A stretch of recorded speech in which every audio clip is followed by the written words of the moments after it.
기쁨 계신 여러분 주님의 이름으로 환영합니다. 오늘 벌써 11월 첫 번째 수요 예배입니다. 오늘 하나님 만나는 기쁨이 넘치실 뿐만 아니라 또 한 해를 또 마무리하면서 우리의 마음을 정리정돈하여서 정말 하나님께서 기뻐하시는 일이 무엇일까 다시 한번 우리 자신에게 물어보며 또 하나님께서 우리의 삶 가운데 이루실 일들을 기대하며 또 기도하는 오늘 바이블 엑스포 되기를 간절히 소원합니다. 자, 우리 조용히 기도하면서 하나님 앞으로 나아가겠습니다. 사랑과 내가 풍성하신 하나님 아버지 감사합니다.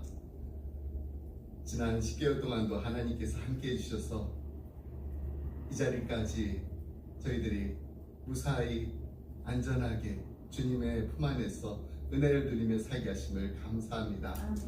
하나님, 때로는 지치고 때로는 고단하고 때로는 다 내려놓고 싶고 때로는 절망 가운데 빠져 있을지라도 하나님만 바라보게 하시고 우리의 얼굴을 들어서 하나님의 얼굴을 향하게 하시며 무엇보다도 하나님의 도우시는 손길을 날마다 체험하면서 이 한 해를 보내게 하심을 감사드립니다. 아멘. 하나님, 이제 2달 남은 2023년도 하나님 앞에 더욱더 기쁨 드리는 우리 기쁨의 성도님들, 우리 기쁨의 가정 될 수 있도록 하나님 은혜 부어 주시옵소서. 아멘. 무엇보다도 하나님, 오늘 하나님 앞에 예배 드리면서 성령 하나님께서 우리의 마음을 주장하시고 터치하셔서 하나님께서 정말 기뻐하시는 일이 무엇일까 다시 한번 깨닫고 또 결단하며 그 일을 행할 수 있는 순종한 우리 모두가 될 수 있도록 하나님 은혜 부어 주시옵소서.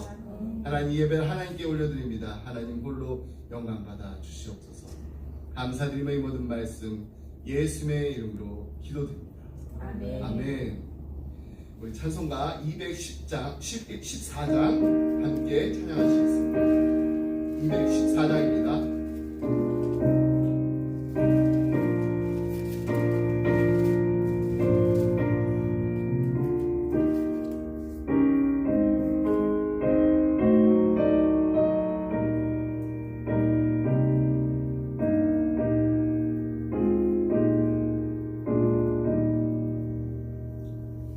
나 주의 본 받고자 주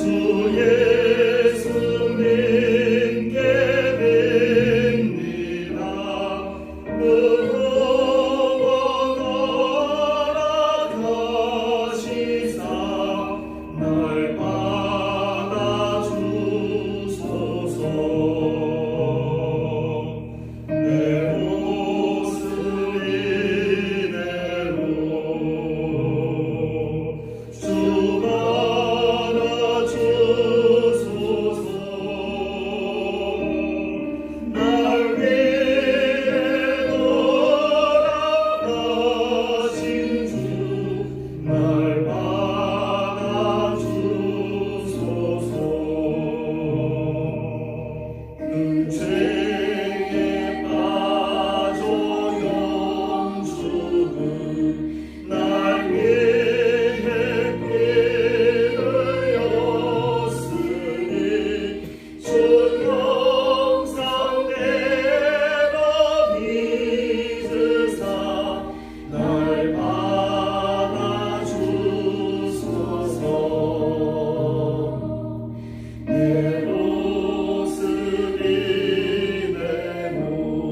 내 모습 이대로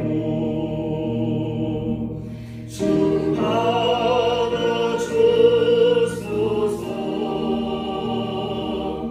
날 위해 돌아가신 주 날 받아주소서.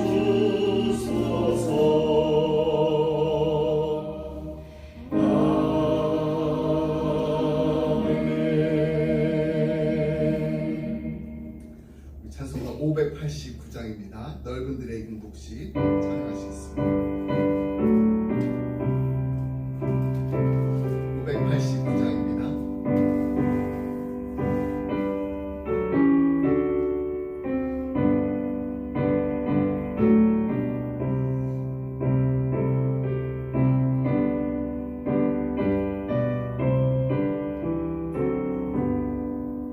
넓은 들의 익은 곳이 방금 물결 대치며 어디든지 태양 빛에 향기 진동하도다. 멀은 익은 저곳이 낯을 기다리는데 때가 지나가기 전에 어서 추수합시다.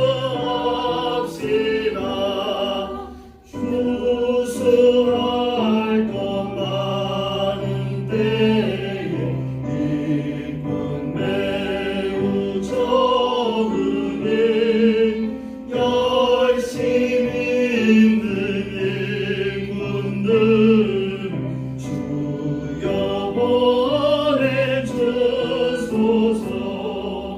너를 행은 저곳에 낯을 기다리는데 때가 지나가기 전에 어서 추수합시다.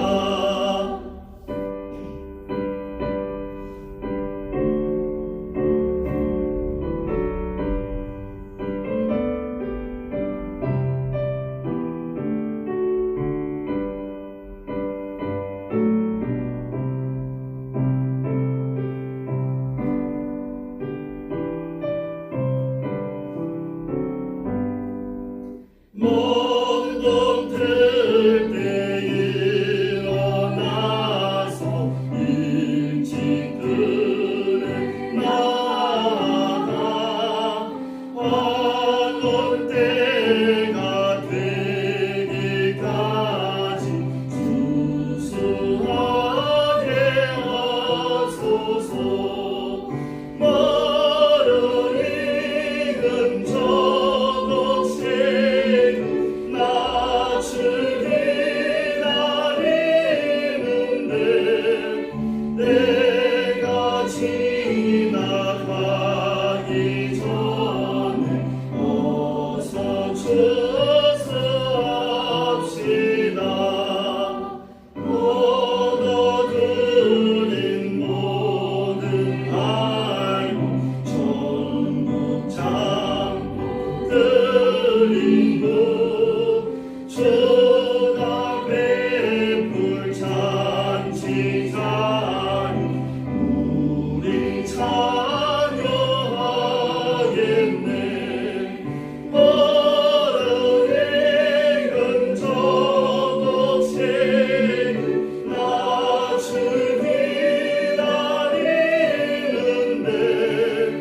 때가 지나가기 전에 어서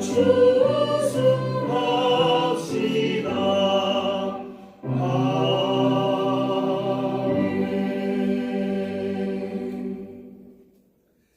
영화 함께 나눈 말씀 사도행전 10장 9절로 23절 말씀. 사도행전 10장 9절로 23절 말씀, 우리 말씀 한 절씩 교독하겠습니다. 제가 9절 말씀 있습니다. 이튿날 그들이 길을 가다가 그 성에 가까이 갔을 그때 베드로가 기도하려고 지붕에 올라가니 그 시각은 제6시더라. 그가 시간을 먹고자 하며 사람들이 준비할 때 황홀한 중에 하늘이 열리며 한 그릇이 내려오는 것을 보니 큰 보자기 같고 네 귀를 메어 땅에 들이었더라. 그 안에는 빨리는 각종 네발 가진 짐승과 기는 것과 공중에 많은 것들이 있더라. 또 소리가 있으되 베드로야 일어나 잡아 먹으라 하거늘 베드로가 이르되 주여 그럴 수 없나이다. 속되고 깨끗하지 아니한 것은 내가 결코 먹지 아니하였나이다.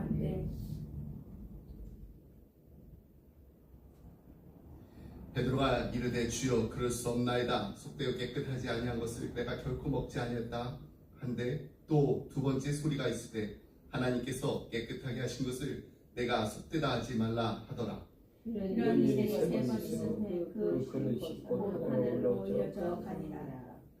베드로가 본 바 환상이 무슨 뜻인지 속으로 의아해하더니 마침 고넬료가 보낸 사람들이 시몬의 집을 찾아 문 밖에 서서 불러 묻되 베드로는 시몬이 여기서 가느냐 하거늘 베드로가 그 환상에 대하여 생각할 때 성령께서 그에게 말씀하시되 두 사람이 너를 찾으니 일어나 내가 의심하지 말고 함께 가라. 내가 그들을 보내었습니다 하시니 베드로가 내려가 그 사람들을 보고 이르되 내가 곧 너희가 찾는 사람인데 너희가 무슨 일로 왔느냐. 그들이 대답하되 백부장 고넬료는 의인이요 하나님을 경외하는 사람이라. 이에 온 족속이 칭찬하더니 그가 거룩한 천사의 지시를 받아 당신을 그 집으로 청하여 말을 하리라 한데 함께 있습니다. 베드로가 불러들여 유숙하게 하니라. 이튿날 일어나 그들과 함께 갈새 요바에서 온 어떤 형제들도 함께 가니라. 아멘. 네, 오늘 전도자의 삶이라는 주제로 말씀 나누면서 우리가 아직 예수님 모르는 분들을 위해서 복음 전하고 또 그리스도의 사랑을 나눌 때 꼭 기억해야 될 두 가지에 대해서 함께 말씀을 나누도록 하겠습니다. 먼저 오늘 말씀의 배경을 보게 되면은 유대인이 아닌 이방인에게 복음이 전해지는 사건이 일어납니다. 언제 일어나나요? 예수님께서 십자가에 달려 돌아가신 지 한 6년쯤 지나서 일어납니다. 대략 AD 40년경으로 추정되는데요. 예수 그리스도의 구원의 복음이 지역을 넘어서 민족을 넘어서 온 세계에 전파되어야 하는 것이 우리 주님의 지상 명령이었습니다. 하지만 본래 유대인 출신으로 구성되어 있었던 이 교회의 그 초기 사도들과 또 제자들은 아직까지도 이스라엘 선민 사상과 또 구약의 그 율법 조항에 얽매여 있는 상태였습니다. 지역을 넘어서 이제 예루살렘과 온 유대와 사마리아와 땅끝까지 복음이 전해져야 되는데 이제 조금씩 지역은 넘어가고 있어요. 그래서 예루살렘과 이제 팔레스타인이라는 이 한계는 이제 벗어나고 있었지만은 아직까지도 민족을 넘어서 이방인들에게 복음이 전해지지 못하고 있는 상황이었습니다. 이런 상황 속에서 이 로마 백부장 이 고넬료가 이 환상을 보고 하나님의 지시에 따라서 요바에 있는 이 베드로를 초청하기 위해서 사람들을 보낸 것입니다. 그리고 오늘 본문에서 베드로도 환상 중에 하늘로부터 내려온 그 그릇에 담긴 유대인들이 의식법상 먹지 말아야 되는 이 부정한 온갖 짐승과 벌레와 새들을 잡아 먹으라는 그런 소리를 듣게 됩니다. 근데 이것은 하나님께서 베드로에게 이방인을 부정하게 여겼던 이 사고를 깨는 환상을 보여줌으로써 환상 직후에 있을 이방인 백부장 이 고넬료의 그 초청을 거절하지 못하도록 하신 것입니다. 우린 여기서 이 전도자의 그 삶을 우리가 살아가야 할 때 우리가 가져야 될 첫 번째 자세에 대해서 배울 수가 있습니다. 우리가 아직 예수님 모르는 분들 만나서 전도할 때, 그리고 이제 막 예수님을 영접하고 신앙생활을 하시는 분들을 만나서 이 성도 간의 그 교제를 나눌 때 편견의 눈으로 바라보지 말고 하나님의 시각으로 바라봐야 됩니다. 그럼 우리가 이 편견의 눈으로 이 상대방을 이렇게 바라보게 되면 그 사람에 대해서 정확하게 또 객관적으로 또 합리적으로 보는 것 같지만 사실은 그렇게 볼 수가 없습니다. 내 나름대로의 또 기준이 있고 또 잣대를 가지고서 사람들을 보게 되고요. 또 대하기 때문에 때로는 그 사람에 대해서 실망하게 됩니다. 또 실망감이 또 커지게 되면은 화가 나요. 또 화가 나면은 화가 점점 쌓이게 돼서 이 분노가 또 이 폭발하게 되는 일들이 심심치 않게 벌어질 때가 있습니다. 이 편견의 다른 말이 우리말로 또 선입견이란 말이 있습니다. 선입관. 이걸 이제 영어 사전, 웹스터 사전에서 보면은 이제 편견을 아주 간단하게 정의합니다. 편견은 미리 정해진 판단, preconceived judgment or opinion이에요. 그러니까 어떤 사실을 잘 관찰하고서 판단하는 것이 아니라 그냥 preconceive 하는 거예요.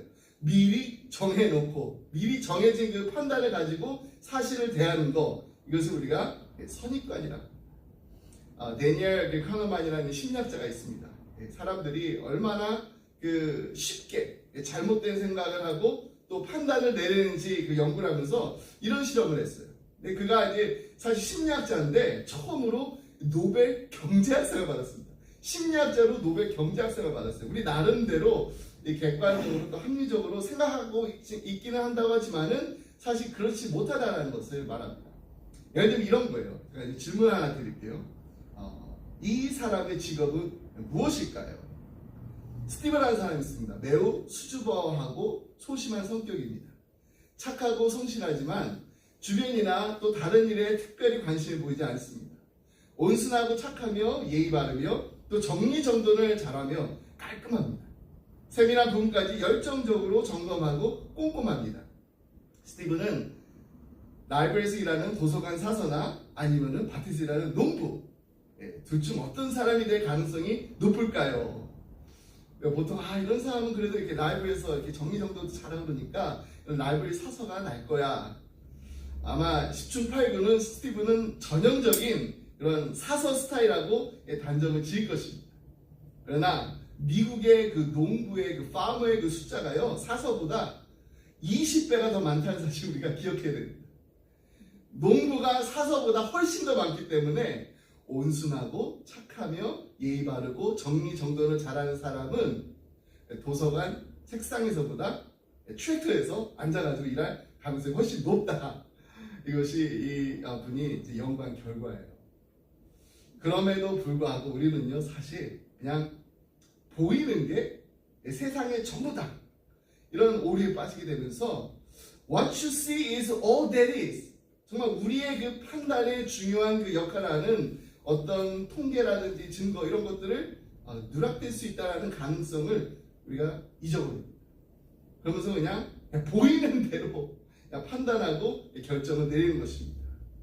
오늘 사도 그 베드로도요, 제가 이제 심리학 강의를 한 게 아닙니다. 근데 이런 선입관, 이런 오류를 범할 수 있는 상황이었습니다. 이런 편견을 가지고 상황을 바라볼 수 있는 일들이 얼마든지 벌어질 수 있었지만은, 그래서 하나님께서 그에게 미리 환상까지 보여주십니다. 그가 하나님의 뜻을 알 수 있었고요. 처음에 또 그 환상을 보고 나서도 받아들일 수가 없었습니다. 너무 받아들이기 힘들었습니다. 하지만 성령님의 인도하심에 따라서 이방인에게 복음을 전할 수 있게 되었습니다. 베드로 또한 그냥 보이는 것이 세상의 전부가 아님에도 불구하고 그가 처음에 그냥 볼 수밖에 없었던 거, 그게 있었어요. 무엇이었을까요? 그것은 바로 고넬료. 고넬료는 이방인입니다. 그냥 딱 봤었을 때 이방인. 고넬료가 이방이라는 그 단 하나의 그 이유가 고넬료가 행한 그 모든 아름다운 일들을 다 무효화시킬 수 있었던 것입니다. 고넬료는 이방인이었지만은 아주 경건한 사람이었습니다.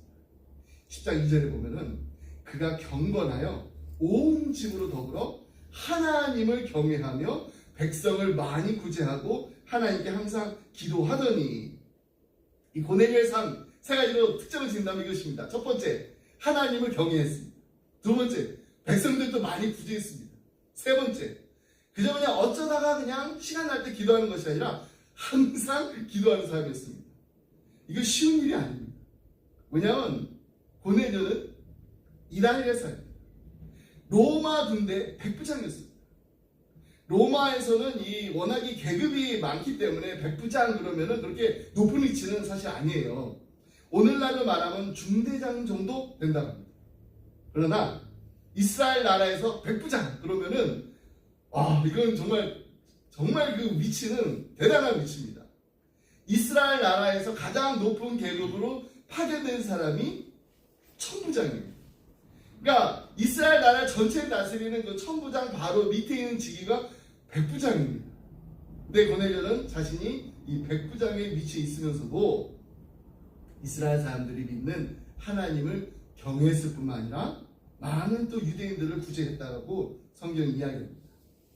그리고 자기 혼자 그 신앙생활하는 것도 어려운데 온 식구와 온 집으로 더불어 하나님을 경외했다고 하니까 이게 얼마나 놀라워요. 나 혼자 그냥 하나님을 잘 섬겨야지 경외해야지가 아니라 온 집으로 더불어서 온 집으로.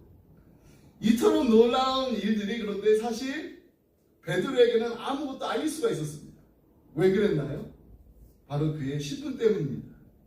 그가 이방인이었기 때문에 고넬료가 행한 이 모든 아름다운 일이 다 무효가 될 수 있는 거예요.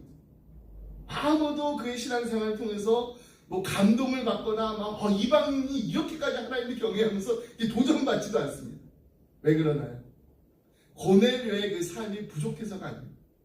고넬료가 이방인이었기 때문에 그의 기도와 구제 이 모든 것이 유대인들에게는 그냥 한낱 허사에 불과했던 것입니다.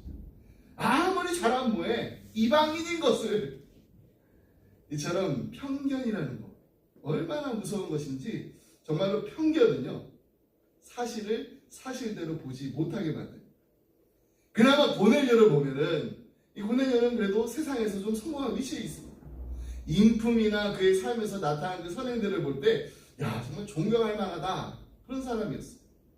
하지만 우리가 솔직하게 전도하려고 하는 분들 가운데도 보면은 다 고넬료와 같은 분들이 계시면 얼마나 좋아요. 근데 그렇지 않을 때가 있습니다. 어떻게 보면은 이런 분은 교회에 다니게 되면 좀 덕이 되지 않을 수 있겠다 하는 분들을 우리가 만날 때도 있습니다. 하지만 하나님 보실 때는 그렇지가 않다는 거예요. 제가 이번에 어스티 아버지 학교에서 이 아버지의 남성이라는 그 주제에 대해서 이제 강의를 하면서 이런 말씀을 드렸습니다. 이 시대의 남성 상실의 그 원인으로 6가지 그 잘못된 그 남성 문화에 대해서 이 전반부 강의를 했는데 그 중에 맨 처음 나오는 게 바로 체면 문화예요. 체면 문화는 이 남을 인정하고 이 존중하는 것이 아니라 그냥 남 때문에 조정되는 그 문화. 그래서 이런 문화 속에 우리가 정말로 오랫동안 살고 있다 보니까 이런 문화가 우리의 삶 속에 아주 깊이 들어와 있다 보니까 우리가 그냥 자연스럽게 아는 말들이 있어요. 이런 말들 있잖아요. 남 부끄럽다. 남 보기에 창피하다. 남들이 보고 있다. 남의 이목이 있는데 남들이 뭐라고 하겠는가. 이 말들의 공통점이 있습니다. 핵심이 내가 아니에요. 다 남이에요. 나에 대한 남들의 평가입니다. 다시 말해서 다른 사람들의 기대에 맞춰서 사는 것입니다. 그럼 다른 사람들의 기대에 맞춰서 살다 보면은 그 사람이 정말 행복할까요? 행복하지 않습니다. 그러니까 내가 나일 때 그때 가장 행복한 것. 내가 남에게 어떻게 보이는가? 남이 또 나를 어떻게 생각하는가? 나를 평가하는가? 이런 생각으로 살기 때문에 겉으로는 나를 이렇게 또 잘 꾸밀 수는 있어요. 그냥 보이는 것으로는. 근데 마음속으로 진정한 행복이 없습니다. 실제로 이 설문조사를 해보니까 남에게 이렇게 보이는 행동, 이 행복을 중요하게 생각하는 사람은요, 스스로 느끼는 그 행복을 중시하는 사람보다 행복감이 2배 이상 높을까요? 낮을까요? 낮습니다. 근데 여러분, 우리는요, 크리스천이잖아요. 크리스천. 하나님의 자녀입니다. 하나님이 우리를 자녀 삼아 주실 때, 그때 한번 생각해 보세요. 기억해 보세요.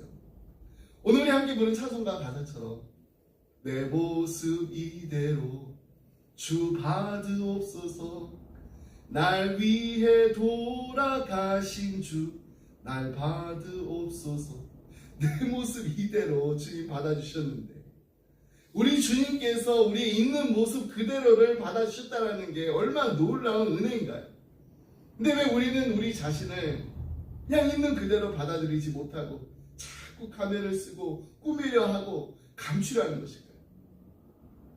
예전에 버지니아에 있는 그 열린문 장로교회에서 이제 8년 정도 상담 목사로 가정사역하면서 참 귀한 분들 많이 만났어요. 그 중에 이제 박수홍 장로님이 계시는데 이 장로님께서 이 부부들에 대한 그 세미나 하시다가 이런 말씀해 주신 적이 있습니다. 여러분, 제가 지금 메고 있는 이 넥타이 얼마인지 아세요? 한국에서 10,000원 주고 샀습니다. 길 가다가 그냥 샀습니다. 제가 지금 입고 있는 옷, 신발, 허리띠, 벨트, 머리부터 발끝까지 다 합해도 200불이 되지 않습니다. 근데 이게 다 명품들입니다. 왜 명품인지 아세요? 제가 명품이기 때문입니다. 제가 하나님의 명품이기 때문입니다.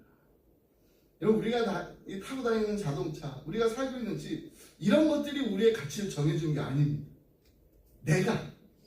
내가 하나님의 명품이면 됩니다. 그러니까 우리 크리스찬은요, 체면 문화로 사는 게 아니라 명품 문화로 사는 아버지들이 돼야 된다.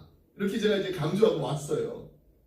자, 이처럼 우리가 하나님 보시기에 명품인데 내 모습 이대로 주님이 받아주셨는데 왜 우리는 우리 가족을 바라볼 때, 우리 친구를 바라볼 때, 우리 형제 자매를 바라볼 때, 우리 이웃을 바라볼 때 하나님의 눈으로 바라보지 못하는 것일까요?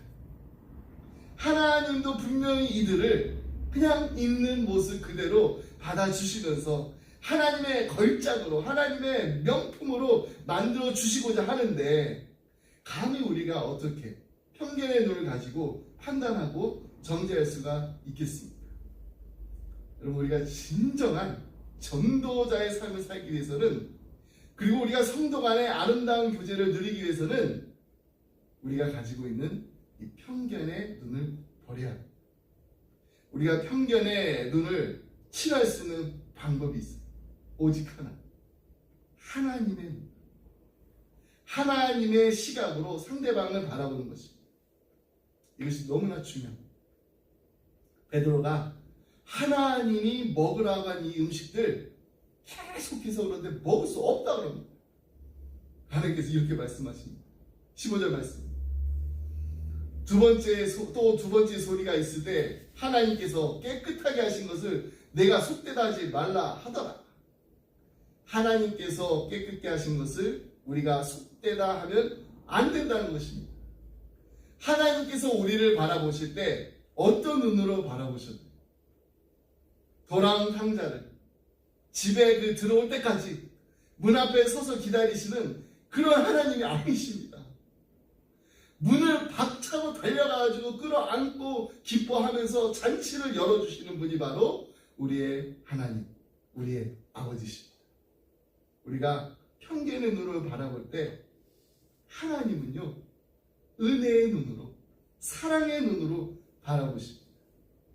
그래서 우리는 은혜를 그냥 은혜라고 말하지 않습니다. Amazing Grace라고 말하는 것입니다. 예전에 그 Amazing Grace가 얼만큼 크고 넓고도 또 놀라운 은혜인지를 너무나도 잘 보여주는 그 사진이 있어가지고 보여드린 적이 있는데 기억나세요? Amazing Grace. 위에는 그냥 그레이스. 밑에는 이런 사람들도 교회 와야 되나? 할 정도로. 근데 그래서 Amazing Grace. 우리 주변에 아직 주님 모르시는 분들 많이 있잖아요. 교회 다니기에 이분은 정말 자격 미달이야 라고 여겨지는 분들이 계시나요? 그렇다면 우리 다시 한번 그분들을 위해서 기도해야 됩니다. 예수님의 복음을, 그리고 예수님의 사랑을 나눠야 됩니다. 그럴 때 무엇보다도 이 Amazing Grace, 자격 미달이 없습니다. 하나님 앞에서. 하나님은 우리를 정말로 바라보십니다. 사랑의 눈으로 바라보시는데, 은혜의 눈으로 바라보십니다. 자격 미달이기 때문에, 부족해도 한참 부족하기 때문에, 이건 정말 아니어도 정말 아니기 때문에, 그래서 하나님의 은혜가 더 크고 놀라운 것입니다. 먼저 된 우리가 이제 나중된 자들을 위해서 편견의 오류를 범하는 것이 아니라 하나님의 인자하신 눈으로 바라볼 수 있는 우리 기쁨의 성도들이 다 되시기 바랍니다. 아멘. 그러기 위해서 우리는 두 번째, 의심의 마음으로 판단하지 말고 하나님의 시간으로 나가야 합니다. 17절 말씀에 함께 보겠습니다.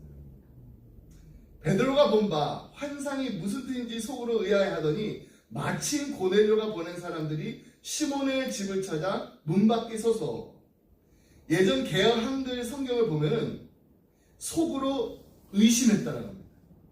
이 의심이라는 그 말은 원어적으로 나아갈 길이 없다라는 의미를 가지고 있습니다. 베드로는 자신이 본 그 환상이 무슨 의미인지를 알지 못해서 내가 지금 어떻게 나아가야 될 그 길을 모르고 있다는 거예요. 어떤 행동을 해야 할지 고민하고 있다는 것입니다. 베드로는 언제나 하나님의 뜻대로 행하려는 그 준비가 되어 있었던 사람입니다. 하지만 그가 이 환상의 의미를 알 수가 없었기 때문에 이로 인해서 나가지도 못하고 그냥 서 있지도 못하고 안절부절하고 있을 때, 그런데 17절 말씀 보니까 하나님께서는 이처럼 환상의 의미를 깨닫지 못하고 있는 이 안절부절하고 있는 이 베드로에게 그 환상의 의미가 무엇인지를 분명하게 깨닫게 해줄 사람들을 보내주시는데 바로 고넬료의 하인들, 고넬료가 보낸 고넬료의 그 하인들입니다. 베드로는 이들과의 만남을 통해서 지금 자신에게 보여주셨던 그 하나님의 그 환상이 무슨 의미인지를 명확하게 알 수가 있었던 것입니다. 아마도 많은 사람들이 이걸 보게 되면은, 야, 이거 정말 기가 막힌 우연 아니야? 어떻게 딱 그 환상을 봤는데 마침 또 그렇게 또 사람이 왔어요. 사람들은, 세상 사람들이 이거 우연이라고 말할 수 있습니다. 하지만 이것은 우연이 아닙니다. 하나님의 아주 철저한 계획과 섭리로 말미암아 이루어진 일이었습니다. 하나님께서는 먼저 베드로에게 환상을 보여주심으로써 그로 하여금 그 환상의 의미가 무엇인지를 고민하게 하신 다음 이처럼 곧바로 고넬료가 보낸 그 사람들을 만나게 하셨습니다. 그렇게 하심으로써 이 환상이 바로 이 사람들과 관계된 것임을 분명히 알 수 있게 하신 것입니다. 여러분, 하나님의 시간은, 하나님의 타이밍은 정확합니다. 절대로 빠르지도 않습니다. 절대로 느리지도 않습니다. 고넬료가 이 환상을 본 시각이 제9시예요. 오후 3시입니다. 베드로가 환상을 본 시각은요, 이튿날 제6시, 정오였습니다. 따라서 두 사람이 그 환상을 본 그 시간적 간격을 보게 되면 21시간입니다. 근데 가이사라에서 이 요빠까지가 한 30마일로 하루길에 해당합니다. 우리 지난주에도 보여드린 지도인데요. 예루살렘에 있었던 베드로가 요빠로 갔잖아요. 그래서 그 다비다라는 여제자를 이제 또 일으켰습니다. 죽었던 일. 자, 그리고 가이사라가 위에 있습니다. 요빠에서 이제 가이사라. 자, 하루길이에요. 가이사라에 지금 누가 있나요? 네, 고넬료가 있습니다. 자, 이 정확하게 쉬지 않고 걷게 되면은 한 12시간 정도 되는 이 거리입니다.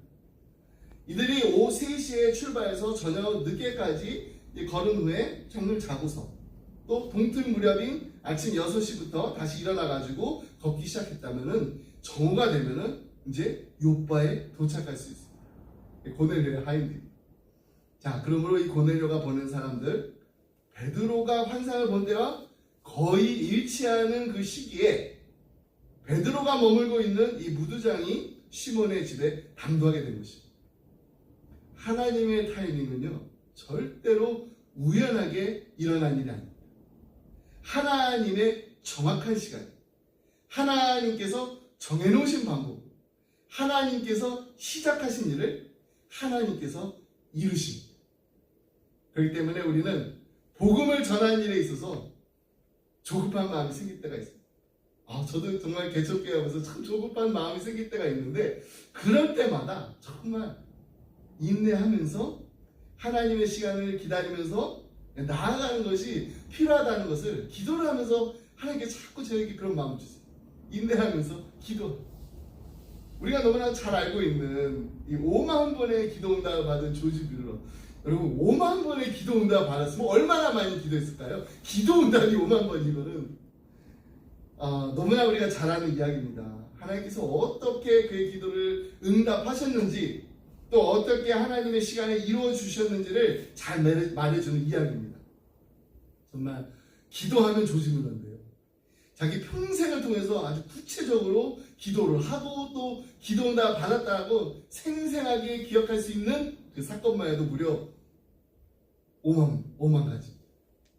그런데 그가 가장 시간을 많이 들여서 한 기도 제목이 있는데 그것은 바로 자기가 어렸을 적부터 같이 삶을 나누었던 5 친구의 구원 문제였어요.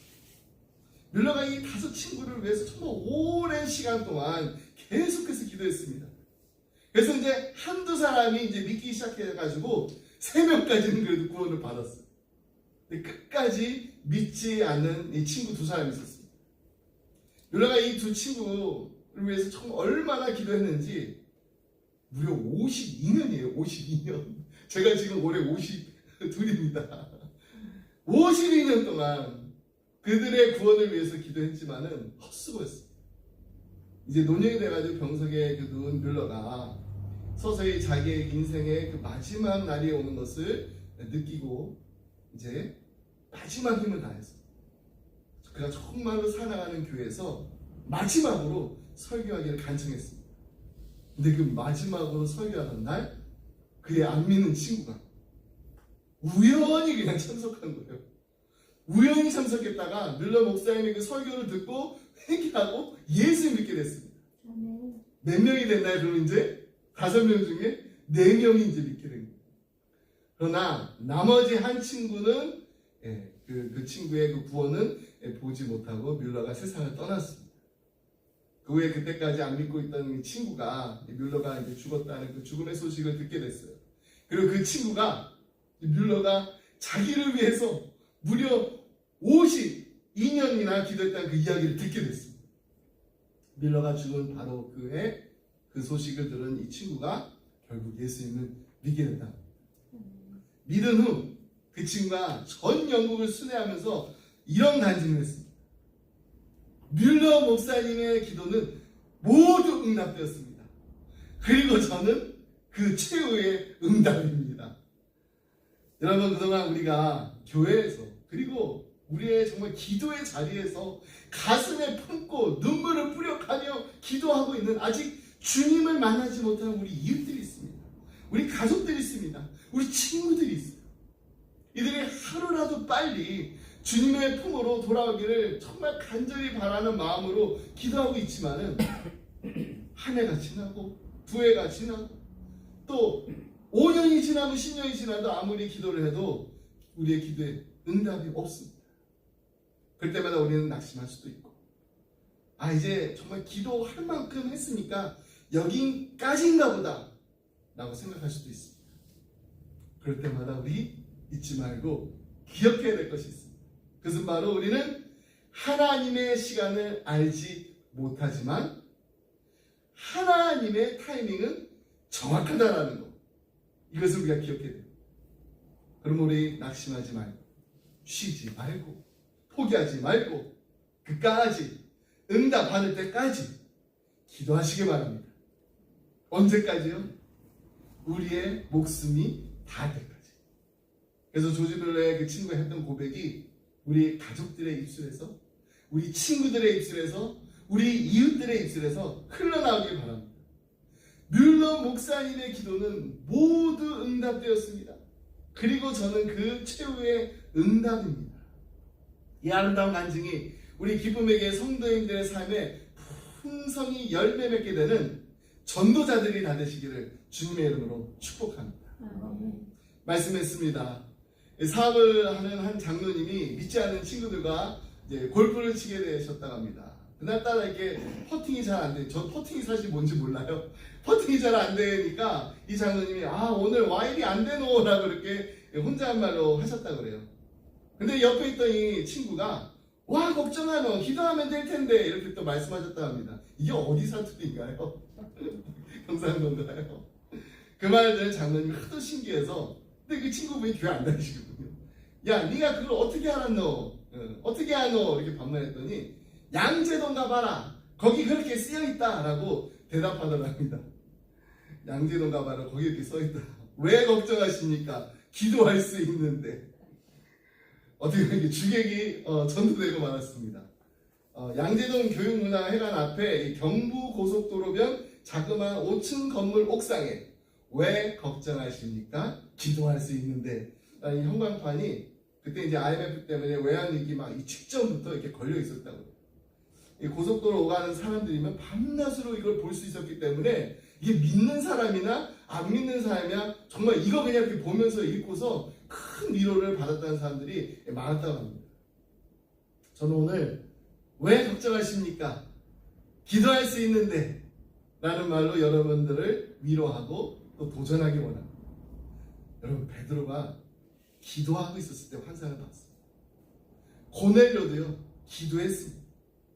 이들이 기도함으로 하나님의 환상과 하나님의 비전을 볼 수 있었다면 우리도 기도해야 합니다. 우리 모두 정말 하나님 앞에 나와서 기도할 때 하나님께서는 분명히 우리의 기도를 들으실 뿐만 아니라 들어 응답하실 줄 믿습니다. 아멘. 기도하겠습니다. 사랑하는 풍성하신 하나님 아버지, 감사합니다. 하나밖에 없는 독생자 예수 그리스도를 우리를 위해 십자가에 못 박혀 달려 돌아가게 하신 그 크신 하나님 아버지 사랑에 감사드립니다. 내 모습 이대로 주님께서 받아주시니 감사합니다. 날 위해 돌아가신 주님이 날 받아주셨던 것처럼 아직 주님을 만나지 못한 우리의 가족들을, 우리의 친구들을, 우리의 이웃들을 아버지의 품으로 불러주시옵소서. 이들이 정말 예수를 믿고 하나님 보시기에 아름다운 하나님의 걸작으로 명품 인생을 살게 하여 주옵소서. 아멘. 그리고 우리 기쁨의 교회가 휴스턴을 넘어서 텍사스를 넘어서 미국을 넘어서 땅끝까지 우리 주님의 복음과 사랑을 전하고 나누게 힘쓰는 하나님 보시기에 아름다운 공동체가 되게 하여 주옵소서. 하나님, 사랑하는 우리 자녀들에게도 기도할 수 있는데 왜 걱정하냐, 이렇게 담대하게 고백할 수 있는 믿음을 더하여 주옵소서. 이들이 정말로 기도의 용사들이 다 되어서 하나님 아버지의 뜻을 알게 되고 하나님의 시간에 하나님의 타이밍에 맞춰 쓰임받게 되는 귀한 하나님 나라의 일꾼들이 다 되게 하여 주옵소서. 이들의 사랑과 섬김과 순종과 기도의 삶을 통하여서 많은 사람들이 예수님의 사랑이 무엇인지를 깨닫게 되고 하나님이 정말 이들과 함께 하신다는 것을 보게 하여 주옵소서.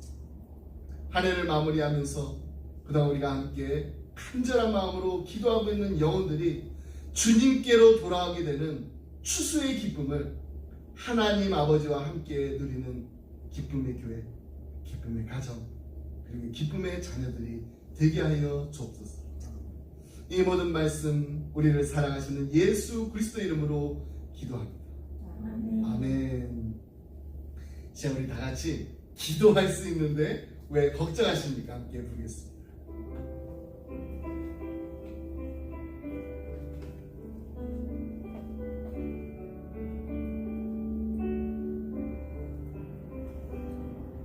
기도할 수 있는데 왜 걱정하십니까? 기도하면서 왜 염려하십니까? 기도할 수 있는데 왜 실망하십니까?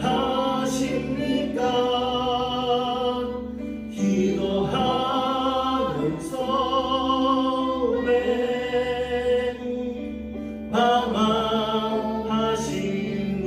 방황하십니까? 주님 앞에 무릎 꿇고 간구해 보세요. 마음은 정결하게 뜻을 다하여 기도할 수 있는데 왜 걱정하십니까?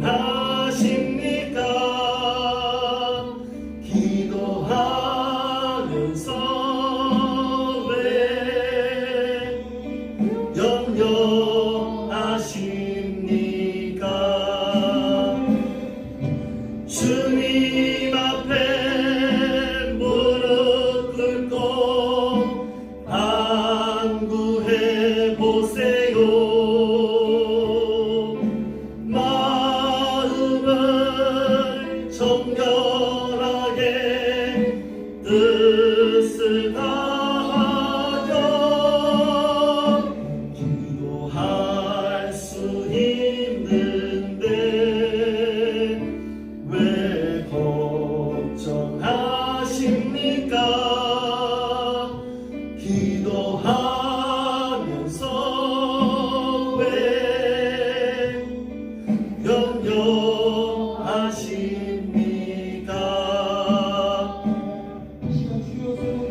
이 시간에 우리 함께 조용한 마음으로 기도하겠습니다.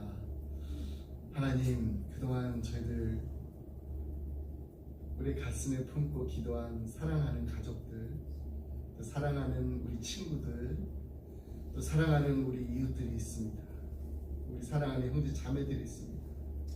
이들이 정말 꼭 하나님 앞으로 돌아와서 하나님 품에 안겨서 하나님 안에서만 누릴 수 있는 참 평안을, 참 기쁨을 누리며 살기 원하는데, 하나님 아직까지 이들의 발걸음이 옮겨지지 않습니다. 하나님께서 이들을 주장하여 주시옵소서. 성령 하나님께서 이들의 마음을 주장하여 주셔서 하나님 앞으로 나와서 하나님의 자녀로 사는, 하나님의 자녀된 권세를 누리며 사는 것이 얼마나 크고 놀라운 축복인지를 이들이 누리며 살 수 있도록 하나님 불러 주시옵소서. 하나님의 부르심에 응답하게 해 주시옵소서. 제가 우리 간절한 마음으로 하나님 앞에 기도하겠습니다. 기도하시겠습니다. 하나님 아버지 감사합니다. 사랑하는 아버지 하나님, 우리 형제 자매님들을 위해서 기도합니다. 하나님, 정말로 주님 앞으로 돌아와야 되는데 주님의 품에 안기면 이토록 놀랍고 기쁘고 정말 하나님께서만 주실 수 있는 참 기쁨과 평안을 누리며 살 수 있는데 아직까지도 주님을 만나지 못했습니다. 아직까지도 주님을 아버지 하나님 구세주라고 아버지 하나님 주여 입술로 고백하며 하나님 앞으로 나오지 못하고 있는 아버지 하나님 영혼들, 하나님 이 시간 이들을 찾아가 주시옵소서. 이들의 마음의 문을 두드려 주시옵소서. 아버지 하나님, 정말 이들의 발걸음을 하나님께서 인도하여 주시옵소서. 아버지, 정말로 하나님 앞에 나와서 간절한 마음으로 아버지 하나님 기도하는 우리 기쁨에게 성도님들 아버지 하나님, 이 기도를 하나님 들어 응답하실 줄 믿습니다. 하나님의 시간에 하나님의 방법으로 하나님의 타이밍에 하나하나 이루어주실 것을 굳게 믿고 간절한 마음 기도할 때 아버지 하나님 쉬지 않고 기도하게 하시옵소서. 포기하지 않게 기도하게 하시옵소서. 끝까지 기도하게 해주시옵소서. 주님께서 응답하여 주실 줄 믿습니다. 아버지, 올 한 해가 가기 전에 정말 주님 앞으로 꼭 돌아왔으면 하는 그 한 영혼들이 다 주께로 돌아가게 되는 놀라운 은혜를 베풀어 주시옵소서. 주님 감사드립니다. 주님 끝까지 승리하는 주시옵소서.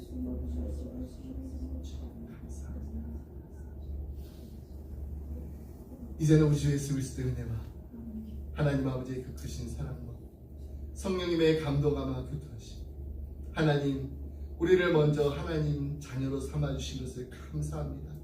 하나님 자녀로 살면서 하나님께서만 주실 수 있는 참 기쁨과 놀라운 평안을 우리에게 허락하심을 감사드립니다. 하나님, 이 놀라운 사랑을, 이 놀라운 은혜를 우리만 누리며 우리만 감사하며 우리만 간직할 수 없어서 우리의 입술을 들어서 사랑하는 우리 형제 자매들을 위해서 정말 가슴에 품고 주께로 이들이 다시 돌아오게 되는 놀라운 역사 일으켜달라고 간절한 마음으로 기도하는데 하나님께서 들어 응답하여 주실 믿습니다. 하나님의 시간, 하나님의 타이밍으로, 하나님의 방법으로 이들이 돌아오는 그 순간까지 쉬지 않고 포기하지 않고 끝까지 우리의 목숨이 다할 때까지 기도하는 기도자가 되겠습니다. 전도자가 되겠습니다. 간절한 마음으로 다짐하며 결단하며 이 자리를 떠나는 사랑하는 성도님들과 가정과 생업이 주님의 몸된 교회니 지금도 영원토록 함께 하시길 간절히 축원하옵나이다. 아멘.